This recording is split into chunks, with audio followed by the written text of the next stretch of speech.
Listo.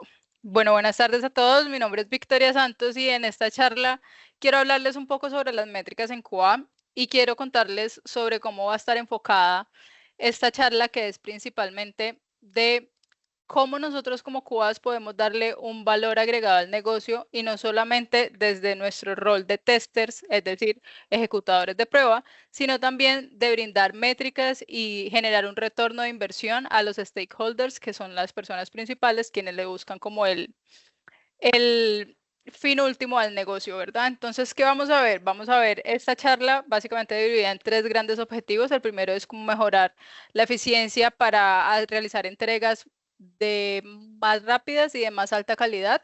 La segunda es cómo incrementar la eficiencia en un cross team, es decir, que todo el team esté completamente alineado, la colaboración y la coordinación. Y la última sería cómo maximizar el impacto sobre el negocio del equipo de QA. Entonces, si nosotros al finalizar llegamos y cubrimos estos tres objetivos, lo que vamos a lograr es trasladar toda la parte de QA dentro del negocio, que no solamente se vea como una parte del equipo de desarrollo, sino que también alineemos el trabajo que hace el equipo de pruebas con las metas que tienen los stakeholders. También convertirnos un poco en un líder que sea como manejado por la data, que se llama como data driven. Y esto es como que todos podamos empezar a medir a través de métricas y KPIs lo que nosotros hacemos como testers, como parte de un equipo de desarrollo, pero que también nosotros entonces podamos decir, ok, esto es lo que hacemos, esta es la manera en cómo lo medimos y esto es lo que podemos hacer para corregir aquellas cosas que están desalineadas con los objetivos del negocio. También podemos entonces ganar confianza sobre el negocio y elevar, por supuesto, todo lo que nosotros queremos del equipo de QA y no solamente hacer ejecuciones, sino volverlo algo mucho más grande y con muchísimo más valor. Entonces vamos a abordar el primer objetivo. Este primer objetivo tiene como dos grandes metas. El primero es como reducir los ciclos de prueba por cierta cantidad de porcentaje. Todos esos porcentajes que están expresados no en un valor, sino como un coeficiente. Quiere decir que este porcentaje o estos valores los pone directamente el equipo que vaya a implementar estas métricas. Todas las métricas que vamos a ver se pueden implementar en un equipo de desarrollo de QA, pero no todas se necesitan implementar, porque, por ejemplo, vamos a ver unas que posteriormente están enfocadas al equipo de automatización, que como líder de un equipo de QA, tú vas a ser la persona que también va a estar a cargo del equipo de automatización, pero no todos los equipos tienen automation. Entonces, no tiene mucho sentido darle una métrica al negocio que tenga que ver con automatización cuando nosotros no estamos realizando automatización. Entonces, esto es básicamente como un panorama muy amplio de todas las métricas que se manejan en general. Sin embargo, no todas pueden aplicar a tu proyecto en particular, porque cada proyecto es un mundo diferente y debemos tener como la capacidad de poder amoldarlas a nuestros proyectos y a nuestras necesidades. Entonces, vamos también a incrementar, perdón, la detección de los defectos por un tanto por ciento. Nuestra audiencia objetivo va a ser, dependiendo del rol que se utilice en tu proyecto, el director de QA, el manager de QA, el team lead de QA y todo el equipo de QA. ¿Cuál es la contribución que tendría al negocio si nosotros manejamos este primer objetivo? Sería un faster time to market, que es llegar mucho más rápido a producción, que tengamos unos ciclos de pruebas que sean muchísimo más efectivos y que por ende vayan a ser mucho más cortos, que las compañías puedan entregar nuevas características y priorizar los bugs que se encuentren, dándonos un nivel competitivo muchísimo más alto. También vamos a mejorar la calidad del software, ya que la rápida identificación y la resolución de los defectos nos van a llevar a que los releases sean de mucha más alta calidad, minimizar las oportunidades de que los defectos que se encuentren se escapen, es decir, que efectivamente los encontremos nosotros y que no los encuentre posteriormente el cliente, que es lo que idealmente debería pasar, y mejorar por un gran porcentaje la satisfacción del cliente. También vamos a lograr un resource optimization, que es que las personas que sean las adecuadas para ocupar una posición dentro del equipo de QA estén ubicadas dentro de esa posición, ¿Por qué? Porque hay una persona que tiene muchísimo más expertise en un área y esta persona me va a entregar unas pruebas o un ciclo de pruebas de manera mucho más ágil que una persona que va a estar de pronto entrando, que no se ha familiarizado mucho con una característica, que puede de pronto tener ciertas dudas porque no la entiende completamente. Entonces, esto nos va a permitir, y esta sería como la contribución que se le hace al negocio. ¿Cuál sería el primer KPI? El primer KPI es muy sencillo, es simplemente medir la ejecución, medir el progreso sobre las que se ejecutan, las pruebas que se ejecutan sobre lo que está planeado. Esto es una fórmula muy sencilla, es el número de tests ejecutados sobre el número de los test planeados, esto se multiplica por 100 y nos va a dar porcentaje.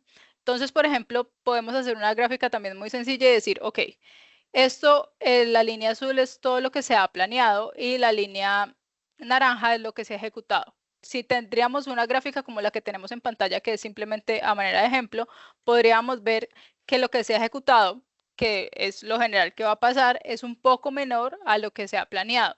Entonces, ¿qué pasa? Tenemos que entrar a definir de acuerdo a nuestro negocio cuál sería la meta deseada. Por lo general, es que sea un 90%. Si esta métrica decae del 90%, ahí es momento de prender las alarmas. Entonces aquí tendríamos un ejemplo muy sencillo de cómo se calcularía como con datos reales. Tendríamos 95 test ejecutados de 100 que se han planeado. Eso por 100 nos da un porcentaje del 95%. ¿Qué podríamos hacer si de pronto tenemos la métrica en un porcentaje debajo a lo que es nuestra meta? Básicamente 3 pasos muy sencillos. El primero sería como revisar el test planning, asegurarnos que los test cases estén completamente bien definidos y priorizarlos de acuerdo como a los riesgos y a los requerimientos del proyecto. También podríamos optimizar la ubicación de los recursos, es decir, poner a los testers que son más efectivos en ciertas áreas a que ejecuten ciertas áreas de acuerdo a su expertise y poder mover a estas personas para que tengamos unas entregas mucho más ágiles y mucho más efectivas y fortalecer la comunicación, ya que es muy importante implementar toda esta parte de sesiones de feedback para aprender de cada ciclo qué es lo que está pasando y sugerir mejoras si es el caso. El segundo KPI que tenemos de acuerdo a este primer objetivo es el porcentaje de defectos rechazados. Es muy sencilla también la fórmula, es básicamente mirar cuál es el número de defectos que han sido rechazados sobre el número total de defectos que han sido reportados y multiplicarlos por 100.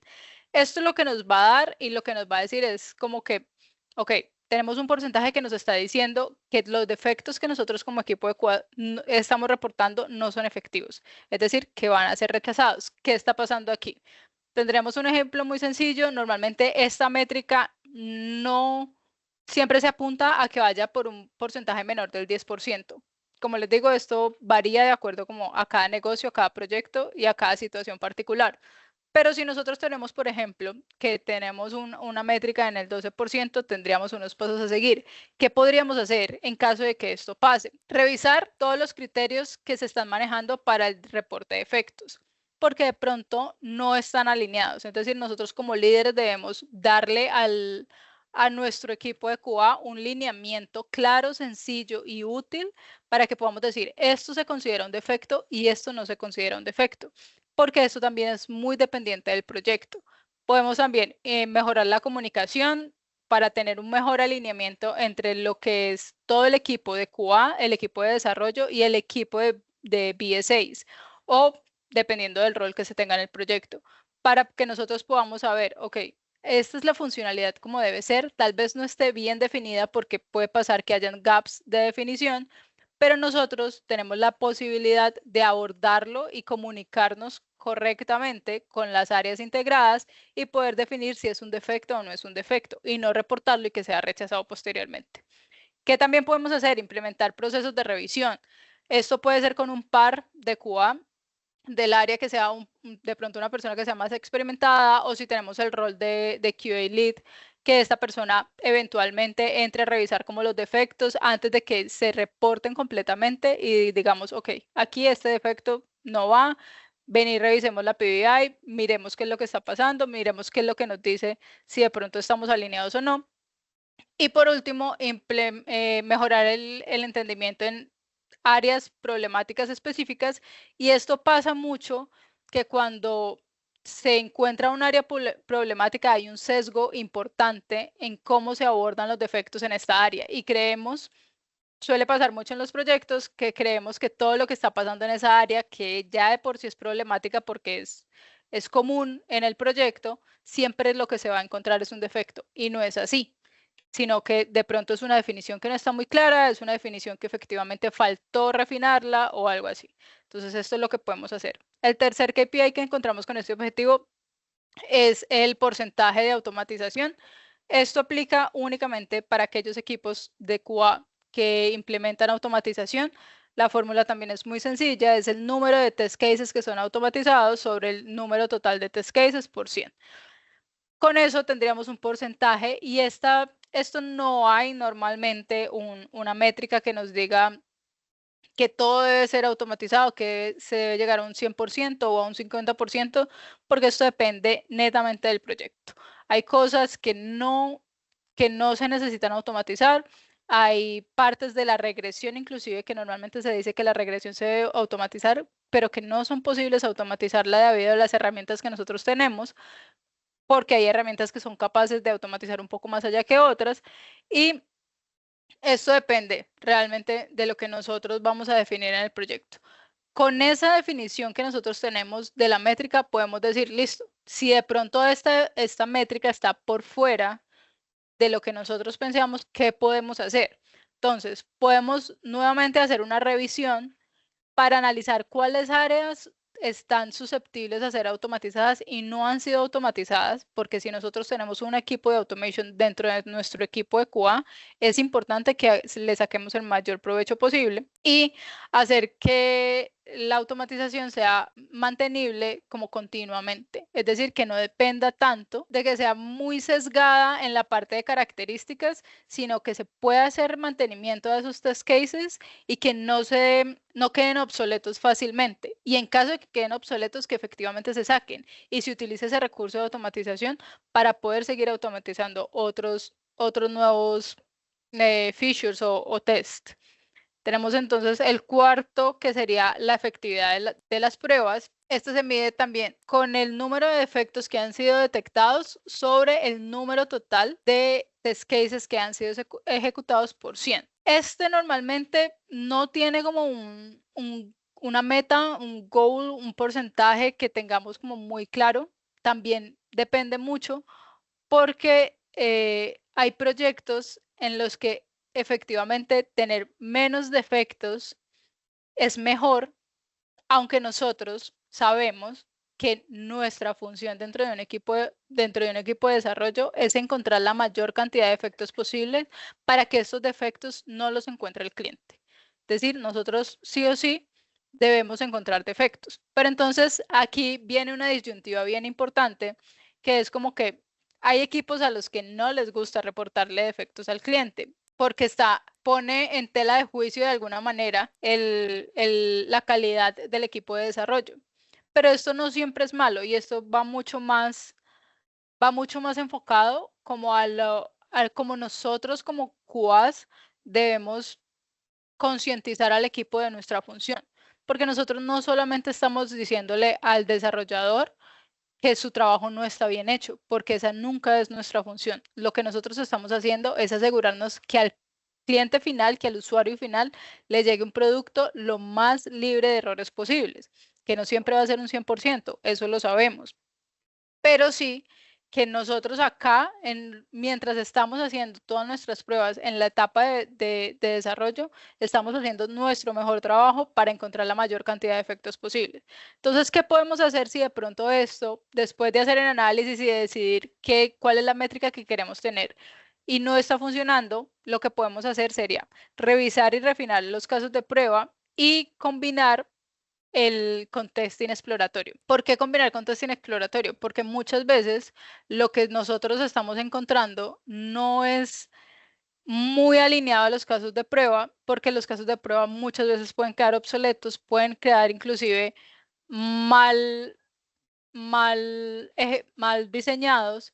Entonces, si llegamos como con una persona que tiene de pronto un mayor expertise y poderle decir, ok, necesito que por favor hagas unas pruebas exploratorias, identifiques los defectos que bajo tu experiencia, que debe ser una persona que está relacionada previamente con el proyecto o con la funcionalidad que estamos desarrollando, y que esta persona nos pueda brindar como algo más allá. Porque a veces solamente ejecutar los mismos casos de prueba constantemente no nos van a generar errores. Eso tendríamos entonces por el primer objetivo. El segundo objetivo nos habla de incrementar la eficiencia, colaboración y coordinación dentro del equipo. Entonces, ¿cuál es la meta en este caso? Podríamos incrementar la velocidad por un tanto por ciento y incrementar la detección de bugs de manera temprana por otro tanto por ciento. Eso es lo que se va a lograr a través de los KPIs que vamos a ver a continuación. ¿Cuál es la audiencia que va a ser como nuestra audiencia objetivo? Va a ser el director de QA, el Product Manager, el Project Manager o el QA Manager, dependiendo de los roles que se tengan en el proyecto. ¿Cuál es la contribución al negocio que vamos a tener a través de estos KPIs, que son 5? Sería la detección más temprana de los defectos, fortalecer la comunicación y colaboración, perdón, e incrementar la velocidad del equipo de QA. Entonces, tenemos nuestro primer KPI, que es el Shiftless Testing, el porcentaje de Shiftless Testing, y esto lo que vamos a tener es cuántos de los tests que nosotros tenemos son test en una etapa temprana, y esto lo vamos a dividir sobre la cantidad de pruebas que tenemos, de test que tenemos por 100. Esto nos va a dar un porcentaje. Entonces, normalmente en la industria se dice que entre un 15 y un 30% estaría bien. Eso es lo que estaría de manera óptima. Si de pronto estamos por fuera de la meta que se definió para este KPI, lo que podemos hacer es usar Test Driven Development, que es como no es una metodología como tal, no se me escapa de pronto el nombre en ese momento, pero es básicamente como incentivar a los desarrolladores para que los testing, las pruebas unitarias sean escritas antes de realizar el código y que el código se pueda empezar a desarrollar a través o con base a esas pruebas que se hicieron como inicialmente, a esos testing unitarios. Y de esta manera lo que estamos haciendo es traer el testing a la etapa más temprana del proyecto, aun cuando no se ha entregado, y poder verificar que todo lo que nosotros vamos a hacer va a ser basado en esas pruebas que se están haciendo como inicialmente. También podemos implementar Continuous Integration, que es como integrar testing automatizado dentro como de la etapa más temprana del proceso, y que estas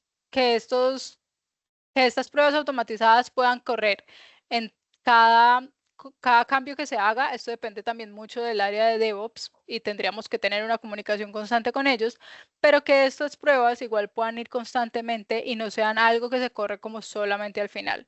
Esto es todo lo que vamos a traer como al principio del proyecto. Y lo último sería como invertir en la automatización de los early tests, que también dependería mucho de la parte de DevOps, que sería traer todas esas pruebas que se corran en los pipelines, que ocurran al principio y que no simplemente nos queden al final. Tendríamos un segundo KPI en esta área, que sería como el Internal Defect Leakage. Aquí tendríamos una fórmula que es relativamente sencilla, que son los defectos que se nos pasan en etapas tempranas sobre el número total de defectos. ¿Esto qué nos diría? Normalmente este outcome, o lo que se espera que estemos acá, se me perdió, aquí. Se espera que esta métrica esté siempre por debajo del 5%. En caso tal de que no esté sobre lo que nosotros estamos pensando o lo que nosotros hayamos definido dentro del proyecto, podemos hacer 4 pasos básicos. Primero, un feedback. El feedback lo que nos hace es siempre estar en constante retroalimentación con el equipo y decir, ok, que se haga directamente el feedback dentro del equipo de QA con el equipo de desarrollo, y que nosotros, como ambos equipos, recibamos retroalimentación constante de lo que se está haciendo de ambas partes. También podemos promover que se haga testing unitario, que muchas veces en algunos proyectos no es tan común, se debería hacer en todos los proyectos. El testing unitario no depende del equipo de QA, pero nosotros sí podemos entrar como a resaltar los beneficios a nivel de proyecto que tiene como el testing unitario y pedirle a los desarrolladores. Esto se hace más como como a nivel de un tech lead, pero si estas métricas van enfocadas como al rol de QA lead, esta comunicación debería ser constante para decir, ok, esto sería como un parámetro normal que se debe seguir dentro del desarrollo que estamos entregando y entender por qué el testing unitario es importante. También podemos promover el shiftless testing, como lo vimos anteriormente, y fortalecer un poco como el hecho de llevar los defectos y como el tracking y el reporting de estos defectos para poder estandarizar como la clasificación, analizar qué es, en dónde se están encontrando los defectos y dar un feedback que sea como accionable de acuerdo a dónde se están encontrando las fallas y en qué parte se están pasando. Eso sería por esta parte. Tenemos un tercer KPI que es como el de la densidad de los defectos. Es básicamente entender en qué área del software, en qué área del proyecto que tenemos se están llevando a cabo la mayor cantidad de defectos. Entonces, lo que nosotros hacemos es crear como un mapa de calor viendo los módulos y las áreas en donde hay mayor cantidad de efectos. Y esto lo que nos permite es que si yo voy a entrar al proyecto y voy a revisar diferentes áreas, sé que hay una área crítica, sé que esta área necesita atención particular y sé que aquí mis tests deben ser más específicos, deben ser más contundentes, deben ser con mayor rigurosidad, que de pronto si estoy aplicando una técnica de pruebas que, no sé, se me viene a la cabeza las particiones de equivalencia, que de pronto si yo voy a coger varios valores en una partición, que ya no coja solamente uno, sino que entonces para esta área que es crítica voy a coger 3 valores dentro de cada partición y poder ponerle especial atención y especial detalle a esas áreas que son más críticas. Entonces, normalmente no hay como un resultado esperado, pero lo que sí podemos hacer es qué pasa cuando estamos encontrando estas áreas. Entonces, tener unas code reviews que sean comprensibles para todos en el sentido en el que necesitamos envolver a todos los miembros y que sepamos qué es lo que está pasando en esas áreas críticas, al igual que también a todo el equipo de QA. Tenemos que tener training muy especializado en esas áreas críticas, tenemos que tener un pair programming para que todos aquellos que no dependamos solamente, que pasa mucho, de unos pocos desarrolladores que saben en dónde están los defectos críticos de acuerdo a las áreas, sino que todos tengan la capacidad de poder entender y qué es lo que está pasando y los QA igualmente. No solamente que tengamos a una persona que está ahí fija, sino que todos entendamos qué es lo que está pasando y podamos como dar un feedback. Y realizar como una mejor evaluación del riesgo para que estas áreas que no se entienden tan bien, que son más bien inestables y que dependen mucho de la experiencia y de las personas que están involucradas, no sean tan críticas al final. Tenemos un cuarto KPI en este objetivo y es la eficiencia del manejo del riesgo. Esto se mide con la cantidad de bugs severos encontrados en áreas que son identificadas como de alto riesgo sobre la cantidad de bugs severos. Lo que nos va a dar esto es, normalmente hay como una regla general a nivel de negocio que sea como sobre el 80%, pero todos estos como métricas realmente, como se los dije al principio, los pone cada proyecto, porque cada proyecto tiene unas necesidades bien particulares. Entonces, si de pronto nosotros tenemos una métrica que esté por fuera de lo que queremos y de lo que nosotros estamos esperando del proyecto, ¿qué podríamos hacer? Entonces, podemos mejorar la identificación de los riesgos, analizar defectos que han sido encontrados en el pasado para identificar esas áreas de alto riesgo, podemos hacer sesiones de brainstorming o lluvia de ideas con los developers y también con los QA para entonces subrayar, resaltar esas áreas que son de riesgos potenciales y llevar a cabo como evaluaciones para medir la vulnerabilidad de seguridad de estas mismas áreas que son de tan alto riesgo. Por otro lado, también lo que podemos hacer es refinar la priorización de los riesgos, establecer criterios para evaluar y priorizar los riesgos basados en la severidad y el impacto, y que todos los recursos sean ubicados de esa manera en la cual estas áreas que son de mayor riesgo tengan esa mayor cobertura posible. El último objetivo, el último KPI que tenemos en este segundo objetivo es el porcentaje de defectos abiertos, y esto se mide de la siguiente manera: el número de veces en la cual un bug fue reabierto por el número total de bugs resueltos y se multiplica por 100. Normalmente se espera que esta métrica esté por debajo del 5%. ¿Qué pasaría o qué deberíamos hacer si esta métrica está por encima del 5%? Podemos fortalecer el análisis de causa raíz, llevar a cabo como estos análisis en donde nosotros podamos identificar aquellas razones por las cuales los bugs han sido reabiertos. Este conocimiento nos ayuda a prevenir problemas similares en el futuro, entonces de esta manera lo podríamos atacar. Otra forma sería mejorar la comunicación y la verificación, es decir, asegurarnos que la comunicación sea clara y bien definida en los criterios de la resolución de los bugs, que no solamente nosotros entreguemos un bug y esperemos que el desarrollador lo resuelva y nosotros volver a testearlo, sino estar abiertos a una comunicación constante y decir, ok, vamos a mirar si de pronto es un área crítica, qué es lo que está pasando, qué entiendes tú, qué entiendo yo, y efectivamente lleguemos como a un consenso entre lo que realmente espera el negocio de esto. Porque muchas veces, y esto yo creo que nos ha pasado a todos, el desarrollador está entendiendo algo, nosotros como parte del equipo de pruebas entendemos una cosa diferente y no estamos llegando a un consenso. Y no quiere decir que el error sea de uno o de otro, simplemente, no sé, la documentación tal vez es un poco ambigua, o falta documentación, o no fue completamente bien definido y se está dejando muy libre a la interpretación. Entonces es como llegar a acuerdos en donde, claro, con el negocio, claro está, pero llegar a acuerdos en donde realmente podamos decir, ok, entendamos lo mismo y trabajemos como con el mismo fin. No es como una lucha. Y podemos también utilizar sistemas de control de versiones. Esto lo que nos hace es como poder traquear los códigos, los cambios que se hagan en el código y revertirlos en caso tal de que nosotros identifiquemos en dónde fue que surgió el error.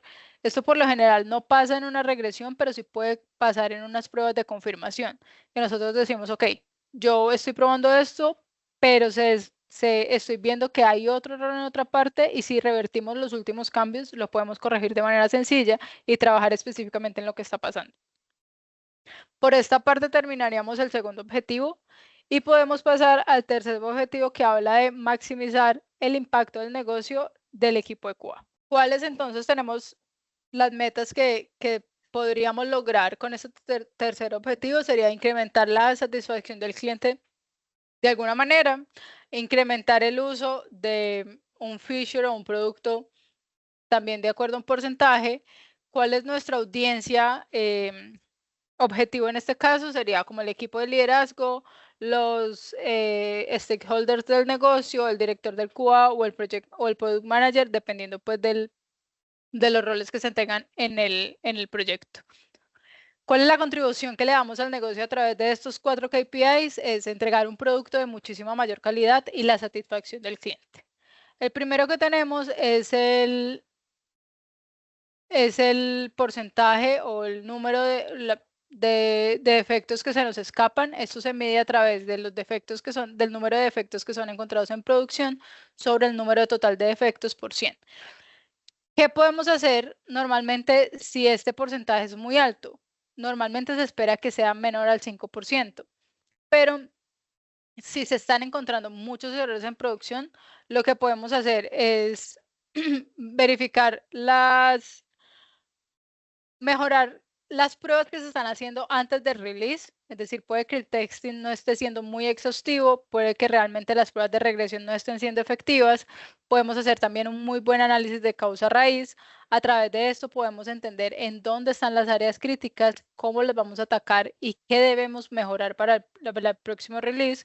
Un continuous improvement, que es básicamente también apoyarnos un poco a través de las estrategias basadas en feedback y en nuevos aprendizajes que nos permitan como aprender de los errores que hemos cometido en el pasado y poder mejorarlos y mejorar la, se dice como esto tiene como un nombre, como la defensoría hacia el cliente de alguna manera llamarlo, y es específicamente cuando se han identificado efectos, entender si es necesario que nosotros mejoremos los criterios por los cuales nosotros decidimos que encontrar o determinar si un defecto fue corregido o no. Y para esto es muy importante trabajar de mano al cliente. Nosotros como parte del equipo de Cuba debemos entender los requerimientos del cliente y no solo pensarlos de una manera técnica, sino siempre tener al cliente en mente. Otro KPI que tenemos en este objetivo es el impacto de las historias de usuario. Entonces, esto se mide con un post-release, con una métrica post-release, una métrica que está como en el baseline y se divide sobre la métrica que está en el baseline. ¿Qué nos puede dar esto? ¿O cómo nosotros lo debemos entender? Esto básicamente es que nosotros entendamos que vamos alineados con las metas específicas del negocio por las historias de usuario que están desarrolladas durante la creación. ¿Qué podemos hacer si estamos viendo que este porcentaje está muy alto o muy bajo? Normalmente, si por ejemplo tenemos un porcentaje del 30%, nos indica que hay una influencia positiva en el engagement que tiene como el usuario hacia el área de producto que estamos mirando. Entonces, lo que tenemos que hacer es alinear el entendimiento de todo el equipo sobre lo que estamos desarrollando, también establecer como líneas clave y claras en las métricas que vamos a medir, reunir como todo el feedback que tenemos por parte del usuario y monitorear constantemente todo este feedback y las interacciones del usuario en tanto el producto que le estamos entregando y entender en dónde está el área que él más le interesa. Y para eso poder tener como una línea base y poderla medir y decir, ok, esta área está como por fuera, esta área está bien medida, a esta área debemos como enfocarnos. Y este es como el impacto que tiene esas historias de usuario. También podemos decir, en algunos equipos se maneja todo por tickets, que es como normalmente llegan los defectos de producción.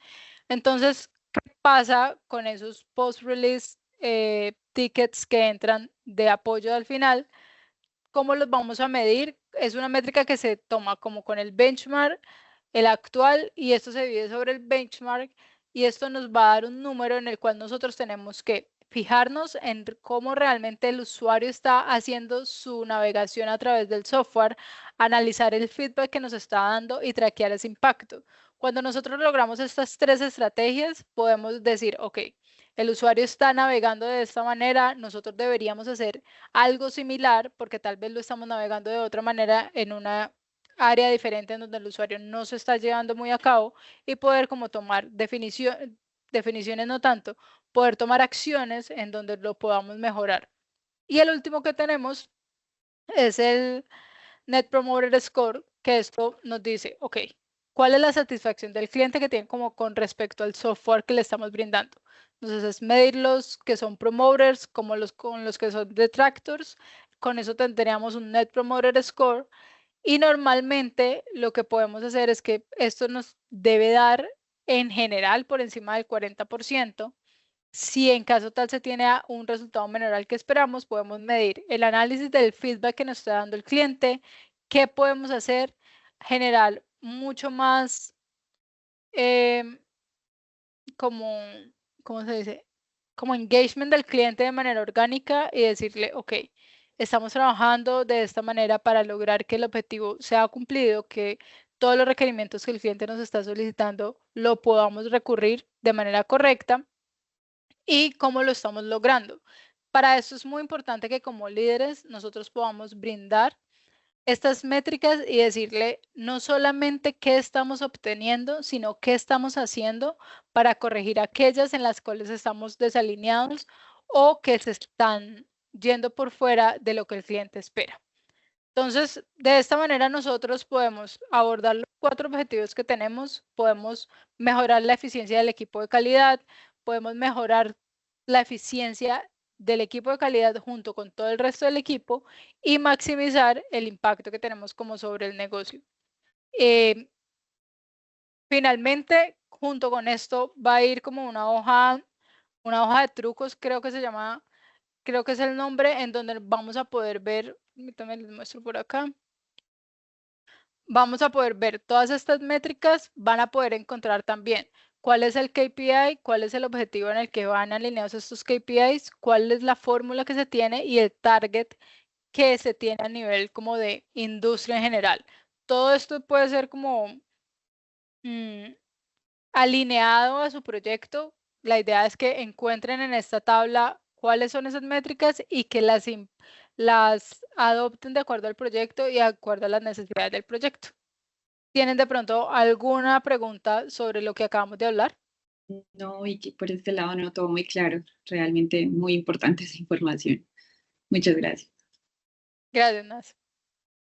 No, por este lado bastante claro. Bueno, Una sola cuestión. dime. ¿Y el unit test no debería sí o sí estar a cargo del desarrollo? Sí, normalmente está sí o sí a cargo del desarrollo. Lo que pasa es que muchas veces ellos, la ayuda que necesitan de nuestra parte es como recordarles la importancia que tiene el hecho de que se hagan pruebas unitarias, porque muchas veces ellos como que no lo tienen en cuenta. Y nosotros, para nosotros es muy importante porque no nos estamos teniendo como una base de decir, ok, esto al menos pasó las pruebas unitarias. Si hay errores después que nosotros encontremos en nuestras pruebas, pues claro, pero hay algo que no está funcionando. Eso se maneja mucho como a nivel de líder, como a nivel de líder de Cuba, decirle al líder técnico como que porfa, ten en cuenta que las pruebas unitarias son importantes por esto y esto y esto, pero en ningún momento es como nuestra responsabilidad ir a que los desarrolladores las hagan. No, eso ya es problema del desarrollo. Nuestra responsabilidad es como marcar la relevancia y la importancia que tienen. Sería como levantar la mano y refrescárselo. Exactamente, sí, pero pues nunca las vamos a hacer nosotros. Perfecto. Bueno, muchachos, muchas gracias entonces por asistir.